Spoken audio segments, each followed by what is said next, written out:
This show is proudly brought to you by the #Me Network.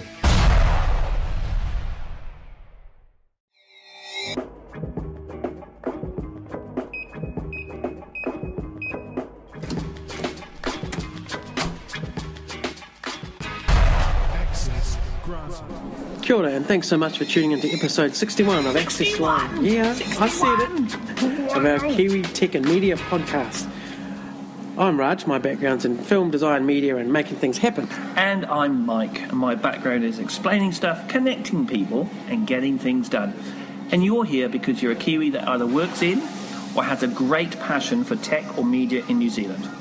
Episode 61. And this show, we'll be catching up with Courtney Foon. Plans are growing, and the end of year event will be happening. Ping us on Twitter for your heroes you want to see there. Yes. At Access Granted NZ. Who do you want to have at our end of year event? This guy does a podcast called Mike. I wouldn't mind seeing him there. Mike? Yeah, this guy. People know him. You know, he's around. He's a dick. He doesn't want to be there. He's an idiot. I want to see Rod Jury. That'd be good. Yeah. Maybe Vaughan. Vaughan could come down. Vaughan Rousel. Yeah. Vaughan Roswell. Vaughan Rousel.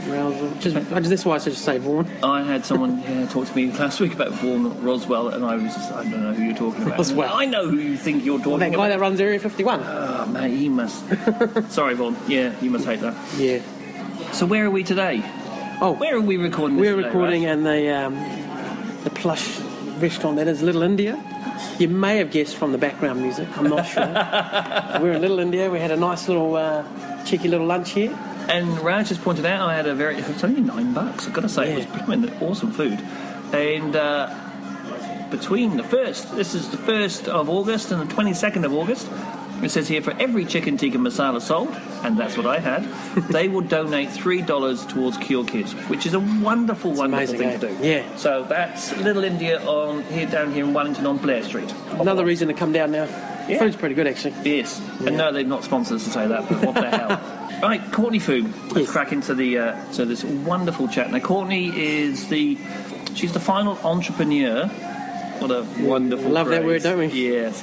From the recent Government and Creative HQ Joint Accelerator program. And it ran for about 12 weeks until mid-July.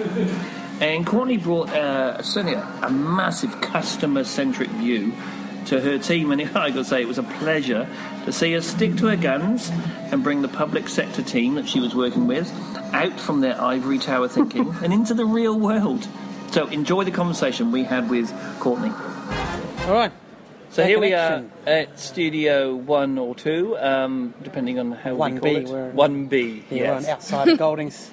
It's actually quieter outside than it is inside. It's today. really busy. It's a Friday, late Friday, just before 5 o'clock, and there's a lot of people in there. Yeah, beer o'clock. o'clock. Exactly. So ching, let's just do that. Nice. And we've just been chinked beautifully by Courtney Foon. Hello. How's it going? Yeah, good. So as we start with every other podcast, we'd like to ask you the first question. What makes you happy? What makes me happy? What makes me happy is doing stuff that I'm passionate about. Once I get really bored or I just lose all motivation, I can't do it. Yeah. Oh, and food. Oh, really? Food makes me happy. And a lot of it. Any particular... What? Like you eat a lot? Eat a lot. Any particular food? Or just food? Just food in general. Wicked. Just food. Does your team R9 know this at the Biz Dojo? Yes, they've figured it out. Like, this is a freakish girl that eats too much. Yeah, they figured it out. So you're up at the R9 Yeah, I am business as well, currently. with Yes. Mike. Working with Mike or next door to Mike? No, Courtney is running a whole different team. So this is the Biz Dojo. We're at Biz Dojo, I should say, and it's the MB, the Ministry of BI&E, and Creative HQ running the Accelerator program. That was a 12-week program. So by the time that people might hear this, we might be at the end of it or very near to it. Ready to present your stuff? Yeah. So there'll be a demo day. Cool. No, so I'm not working with Courtney. Courtney's working. What is your project? So I'm the entrepreneur in the ShopPin team. Entrepreneur. Yes. That wonderful. Take that out. And our tool, ShopPin, is to help businesses in retail and hospitality finding a new shopfront location. So we provide available properties from real estate data, and then we also provide area information such as foot traffic and customer demographics, competitors. And we're trying to help businesses before they even talk to a real estate agent or before they even sign on to a lease, because a lot of people don't know if they're successful until they actually move in. So we're trying to get them before they actually even make that decision. Right. And you've got a lot of the stats guys in your... Are they all stats guys? Yeah, we have three to six NZ guys. Is a lot of data coming from stats, or are you sucking it from everything? Private and public. So there's, a huge mix of different data sets. Awesome. Yeah. And your background, though, is... Yes. So my background is in graphic design. So I started off in... Good to talk to another one. We're always talking about two, please. I told Courtney away here. My turn.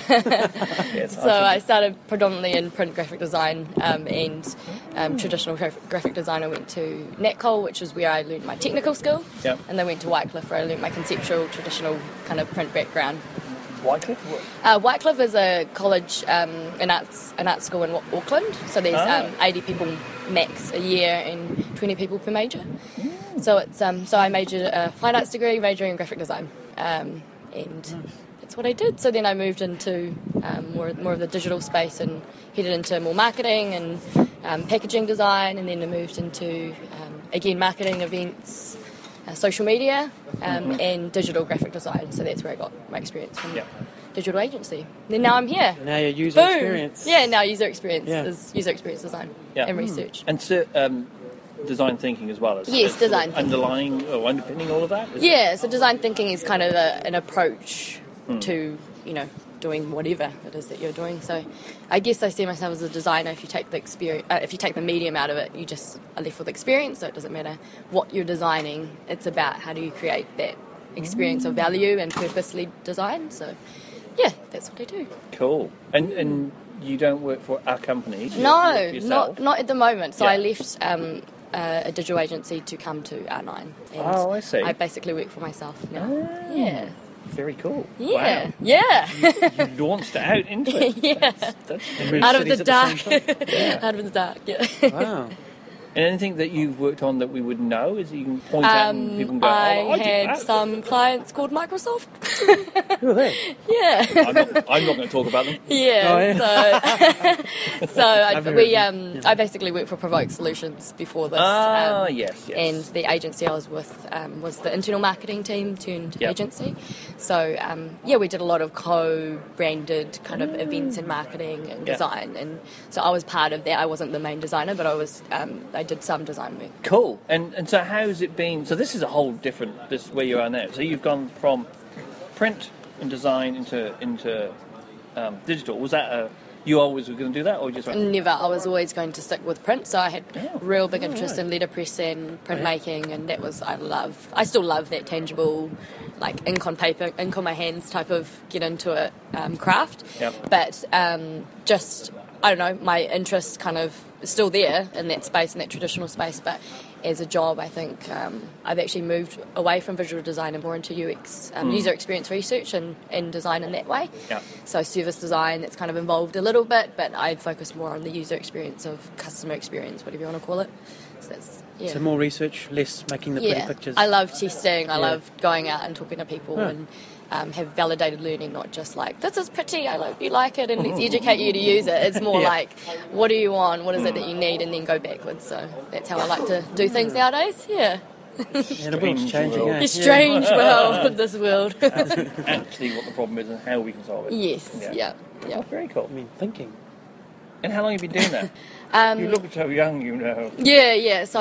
grey-haired person over here. So I figured out in the last few years that I've always been like this, and it's been really hard for me to be in visual design, because I would be, Courtney, just do this poster or design this flyer and yada yada yada, and it's sales driven, and that's great. But for me personally, I got a bit stuck and was like, this is not me. And I look back to what I really enjoyed back at Wycliffe, and it was the social science papers and that side of social science. So it's kind of do psych and that kind of cognitive thinking and that area of design. And so it actually sparked in my brain when I went to UX Day in Wellington, and that's the first time I kind of grasped onto this concept of that type of design, and from there I've just been running like it's natural to me to work in that way and thinking about design and innovation in that way than just one part of the process. So visual design is still part of me, of course, but I see it as one part of the process, not the process. Yeah. And that's the same thing with UX design and agile thinking, lean thinking is like it's not just one part of the process. We'll just get this person to come in for that. It is the process. Yes. So that's something that I've really stand behind now. And if I feel like maybe the company or a piece of work that I'm working on isn't in that way, then I'll either bring it in or I'll have to move on because I just can't do it. Is it more acceptable is it less unusual now? Because I know all 5, 10, 15, this is from an agile point of view, to be fair. Yeah. It was a hard struggle to get people to think in that iterative approach, whether it's Scrum or whatever, XP or whatever. That seems to have become, in tech definitely, and anybody who's not in very large organisations, it's just the way you do it now. Yeah. But it wasn't then. It's still not. I feel like it's still a new thing. Like people see the value of it now, which is great, but people don't know how to do it, and that's a huge. There's a huge gap between saying I really like that and then I'll actually do it in the company. Yeah. It's totally different. Yeah. And even you think of agile. Every person's brain has a different understanding of what agile is and what design is and what user experience and customer experience and service delivery. Everyone has a different concept of that. So it's like I guess if I would ever go to the next job or the next opportunity, I would be like, so what is your perception of this, so I can understand if we're on the same page, because it doesn't matter if it's tech, if every other industry, it's the same thing. It's like everyone has very true. different perceptions of what something is. But if you walked into an organisation and said, I'm here, they talk CV or whatever, do you have to start from scratch to explain, well, this is what it means? Yeah. Are you at that, or is it now like, we've got a thinking about it? Yeah, it depends on the company. So for me, I would probably work with companies or clients that see that value. Yeah. Otherwise, it's a pretty hard yard. But in this case, though, in the R9 Accelerator, they didn't they knew the value of it, but they didn't have that capability in their team, so they didn't know how to do it. Yeah. So me kind of coming in and just showing them, like, this is a toolbox, and whatever we need to get done, we pull from that toolbox. It may not be the right thing, so we go back and try that again. But, that whole iteration and rapid prototyping, rapid kind of ways of doing things was slightly new to them and doing it themselves. So that was. So they have no experience as opposed to heard about it. So their user experience team would kind of provide that information to them, and they would then develop from that. Yes. But for them to be sitting in user testings with their prototype that they've created and being like, wow, I really see the value now. I really see that what I'm doing is connecting up with how the customer feels or how they interact with what we're doing here. Yeah. Yeah. Very cool. Yeah. And a shock, I can imagine. A shock to the system. Yeah, a little bit of a shock, but they totally see. Boots and all. Yeah, they love it. Yeah. Is that what you do? Do you do that? I do some of that, but some of the places I work with have not embraced Agile. They just hear about it and go, "Oh, that sounds all right."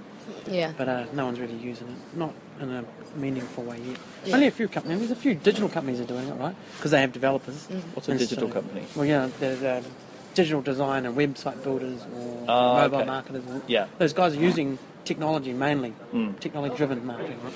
Or the tools.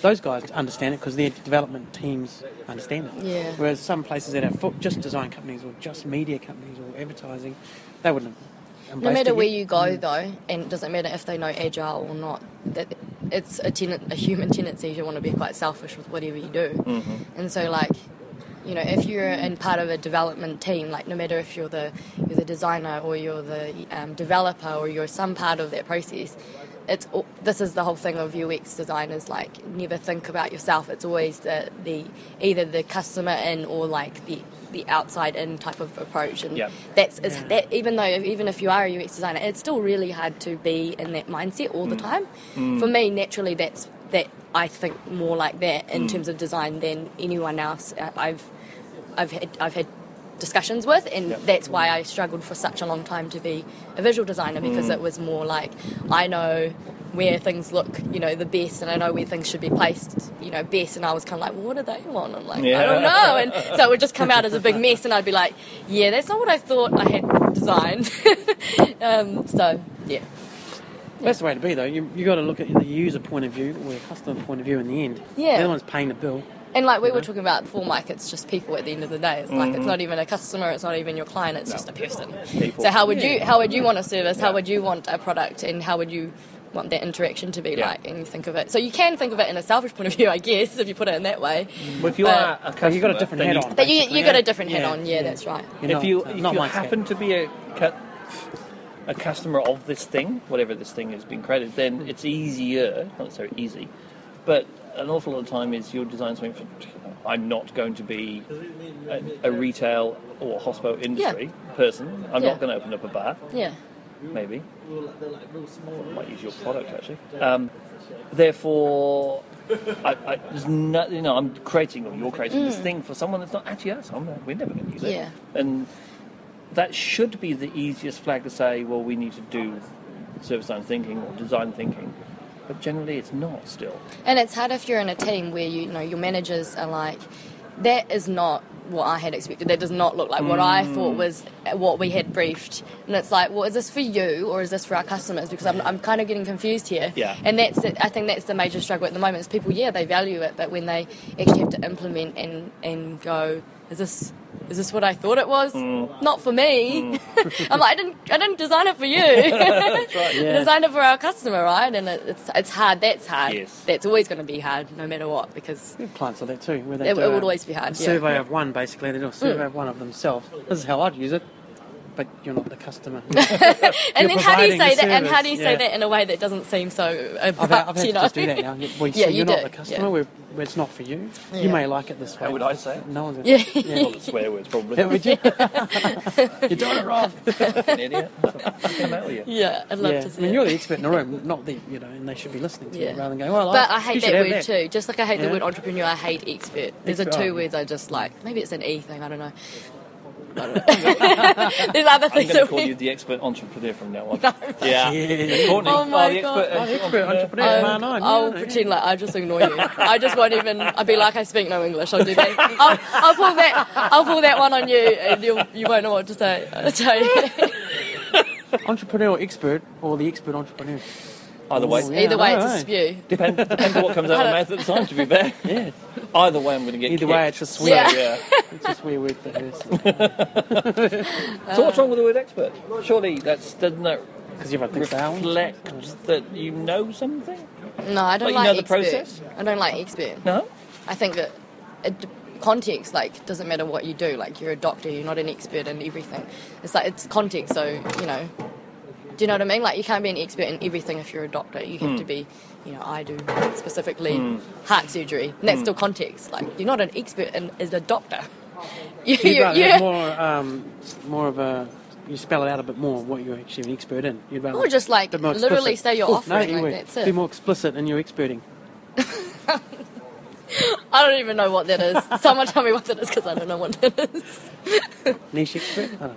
Yeah, I don't know. You're making shit up. I think it's just your offering, whatever it is. I do this. I don't know how to word it besides. Is it a league table thing? Is the problem? An expert implies somewhere that you're at the top of a league table. Like I would hate it if someone said to me, "Oh, this is Courtney. She's an expert in this." I'll be like, "Oh, shame." I don't know why. It's just the word. It just gets to me like entrepreneur. Does it imply? I guess it's like guru and ninja. And yeah, those, that, right? like that, right? like guru. Yeah. I don't like. Everyone's over those words, so I guess expert's the next one. Yeah, maybe. Yeah. Maybe I'm just a weirdo. No, not at all. No, I think it's a very good. It's a very good thing to question. The one that I don't like, which is similar, but it's not about people, is best practice. And it's like best for management what? Consulting. Yeah. Well, it comes with that, but also best for what? Yeah. Which practice? Best process. But what is practice though? Is practice like the company, or is practice like a method, or like a way of doing things? Yeah. So what is practice? Yeah. Best practice is best process. Yeah. But then you could say, oh, this is a practice, we are a practice of sorts. doctors can practice. Yeah, I don't understand why doctors Well, practice. keep practicing. Hopefully they get better at it. One day they'll be experts. I hope they're not just practicing. I hope they're actually good. Yeah. True way. They aim for being an expert one day. I don't know. Yeah. And I've struggled with that at the accelerator and in lots of other places, to be fair, but this is the one that's top of the mind now. Is that entrepreneur and that them and us that we talked about. You know, it's like, well, we're just people in a team. But Just people. those people came from over there, and Yep. I came from over here, and we're just trying to solve this. It doesn't really matter, actually, whether the entrepreneurs. I hear that a lot. That's the first time I've ever heard that What's term. that again, Mike? I'm not quite sure what it implies. Someone Not- from a government It agency. implies not John, Mike, Courtney, You? And others. And others. oh, and Julian. Julian. Right. It implies not them. Yeah. It's like everybody else, isn't it? Yeah, I It's like don't a really trendy- like the you and them and me and I and Yeah. things like that, yeah. But there is, and It's I've just a heard creative team within, say, a government department type scenario where these guys are supposed to be agile and do things. No, the opposite of what the no, other I guys think are doing, or- entrepreneur is just supposed to be someone from a government agency coming Okay. into this accelerator. I've never heard of it well, before. in that case, that context maybe, but also I've heard it now, and it's quite a thing. It comes Is from the it? word innovation. Yeah, so it's having the outlook and the best practice of being an expert. I can't stop saying that because that's what Courtney is. Obviously. Oh my god! Yeah. But she'll slap you if you say it one more time. I'll just ignore it. Yeah. It's about, you've got a commercial sense. You come from, what do they say? You've come from business, and therefore you're in a large organisation, whether it be government or not, but you have that So you're the acumen, the commercial business acumen, right? to run businesses inside. So you're an entrepreneur, I should say, but you're doing it inside. Right. I think that's where Tick, it done. applies. Yeah, nicely done. I don't Send know. it to Webster's. Yeah. No. I still don't get it. Yeah, I get the why bother? definition. Yeah. I Why get just to say it, but- we get a bunch of people. I wonder if someone Some just made it working up on when it, they some first came up to the R9 and go, what the hell am I going to call They myself? probably Well, did. it's not. To be And, fair, it's not just an online thing. I mean, Right. that's where I've heard it most. But that's Yeah. not. It's not a. So that is a name, though. It is a accelerator. thing. Yeah. Someone puts it on their LinkedIn profile. Yeah. Oh, well, then, yeah, that's probably what it is. It's on the LinkedIn profile somewhere. Let's go back to design thinking. I'm curious about how. I wouldn't talk specifics, obviously, about this team, but how that way of looking at stuff, which sounds so obvious. Think about the customer. Yeah. It sounds so obvious. I mean, like the world is full of obvious things that never happen. Yeah. It's not obvious until someone tells you what you think of it. Well, that's true. Yeah. You don't know what you don't know as well. This example, and is that what you want to do? You want to just get to the end of life and go, at least I did that. Oh yeah. Like I don't like the reason why I became a designer because I didn't want a normal job. I didn't want a normal job sitting there with my little sidewalls and a Yeah. little keyboard. I did not want to do that at all. And I've always been a little bit crazy. So my parents were like, my older sister, you need to go to business school and get a degree. She did and never has used it once. So she said, What'd you do? fuck it. The rest of you three, just do whatever you want. So by the you time... must send her presents So on I- a weekly basis. First experiment failed, right? So Yeah. the kids just do what you want. Exactly. So I'm the fourth of four girls. It's By right. the time it got to me, it was like, do whatever you want. I said, I actually started my creative interest in photography, film photography, which is why it translated so well to print graphic Yeah. design because it was like the craft and, Yeah. that type of experimentation with tangible things. So that's where that started. And then I guess, what was the question? I'm sorry. Well, it's all about Totally missed the design question. thinking, about how you got into it and why you do it. Oh, right, yeah. Why? So then photography to print graphic design, and then I just... Probably 7. I'm very empathetic, and so that side of design is very easy for me to see because I'm very empathetic for others. And I get affected by others being in a certain way or something's happening, and I Yeah. want to know how can I help. Yeah. I've always been like that. So I've always stuck up for my buddies. I've always been very protective of my friends and family, and that's Yeah. I went, get out. I'll be the bully then for you because if you and I'll like look after you type of thing. And I was always like that, and so that just that's just naturally for me. I can Is that stand rare? up for other people or stand up. Yeah, for me it's In your experience of Yeah, lots of things about me is a bit strange. So, I really like that's, yes, you know, being the advocate for others. I'm not so good at being the advocate for myself.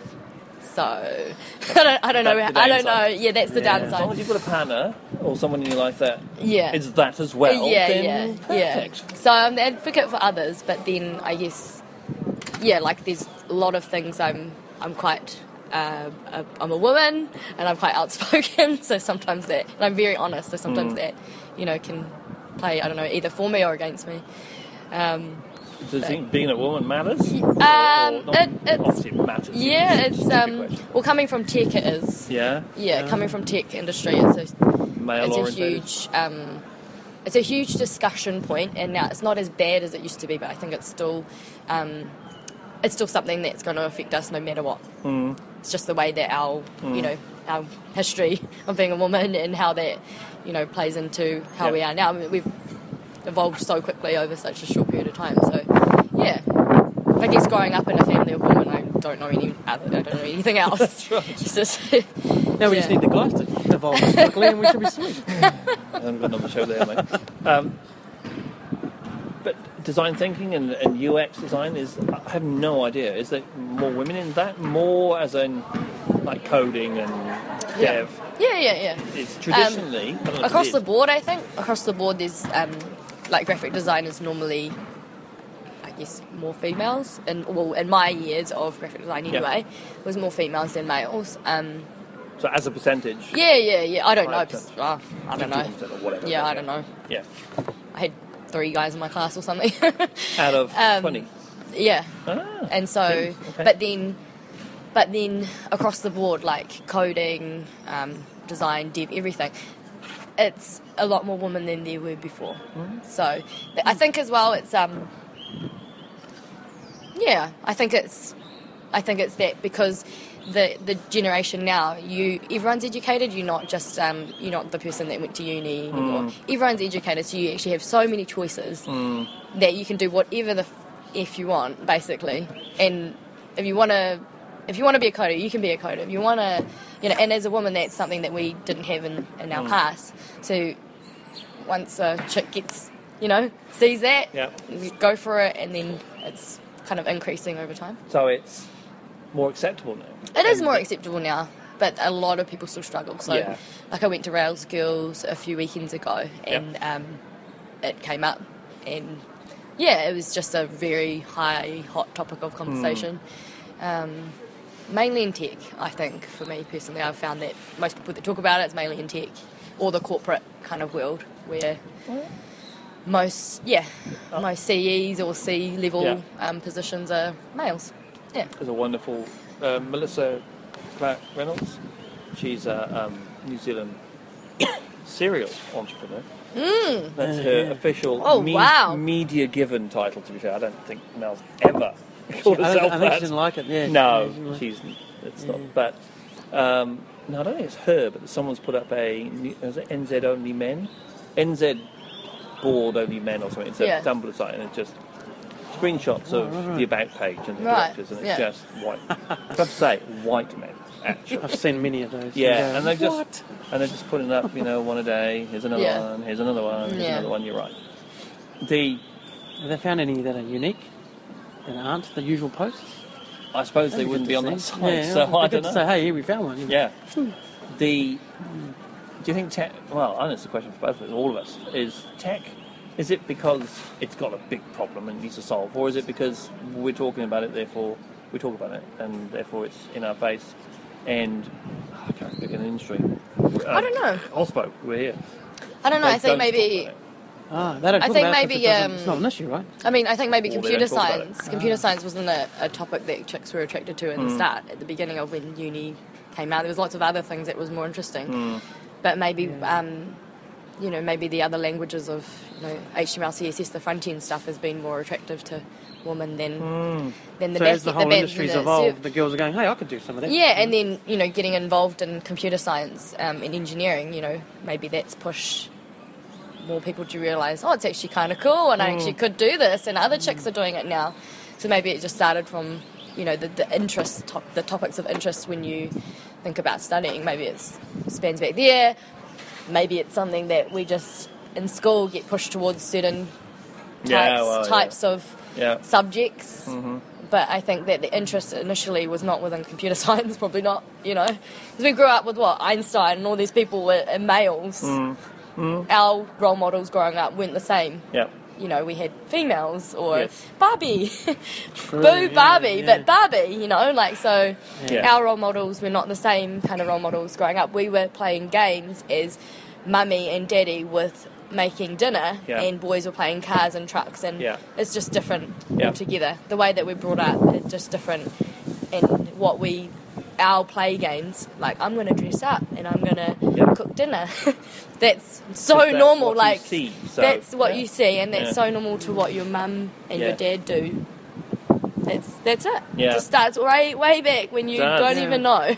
But somehow it's getting better. Yeah, definitely. Yeah, somehow it's getting... definitely. Parents are changing too, so parents are a bit more open. You have stay-at-home dads, you have all these kind of mixtures that... and the family's changed. There's a mixture of families too. Yeah. So changing. So looks like things are happening slowly. But it's really slow. It's slow. Well, I'm sort it now. Yeah. Sort it now. Patience. Like Tuesday, I want it sorted. Come on. It's unfair. It takes generations, I guess. Yeah. Well, they've had generations. Too late then, Mike. It'll be too late. It's happening right around you. You just don't even know. Nice. So, if it's not going to happen before I'm dead, fuck it. Let's not bother. Why bother, really? It's just all about me. Right. I'm the user. No, true. What's my experience? Yes. And on that note, and on that bombshell, I think was the phrase that another idiot once said. Thank you so much, Courtney. Now, you're welcome. We have, of course, how do people find you? Yes, so my Twitter handle is Miss Fanciful. Don't even ask why, but it is. I'm not even going to explain it. So, we will be asking why after we've stopped the push. And basically, if you want any advice or work within UX, user experience design or research, hit me up. Cool. Awesome. Yeah. Thank you so much, Courtney. You're welcome. Nice to know you. Really appreciate it. Cool interview with another designer. Good to see the journey from print design all the way through to digital to UX design. Yes. This is a little sort of like the few years that it took to get there. Sounds kind of familiar actually. But and then she got into entrepreneurship, which is cool. Which I don't know. We still got to find a better word for that. Sucks. No one liked it. She did stuff. Yeah. Yeah. There's something. There's some baggage that comes with the word entrepreneur, business owner. I don't know. Yeah. Maybe it's just us. It could be. Everyone else might actually like the word. That's right. Yeah. Anyway, next week, Brendan Ritchie. He's from DTS. Now, DTS isn't a dental qualification. It's an ISP that started in New Zealand, dedicated to business users. Brendan's the CEO. He actually runs DTS from the Gold Coast. And his main team is actually in the hut down here in Wellington. So his story next week. So, he runs it all from the Gold Coast. Cool. Very cool. Thank you very much, everyone, for listening to episode 61. Of course, you can find us on the social networks. Look for the podcast on Twitter at Access Granted NZ and our page on Facebook. And the best way to chat with us is to use Twitter, to be fair. I'm on at Miramar Mike. And I'm on at NZ Raj. And for all the other hashtag goodness, such as the updates, the news, prizes, and much, much more, check out the hashtagme.co.nz website. Thanks for your time and see you next Tuesday with the Kiwi tech people sharing their stories. Ka kite anō. hashtagme.co.nz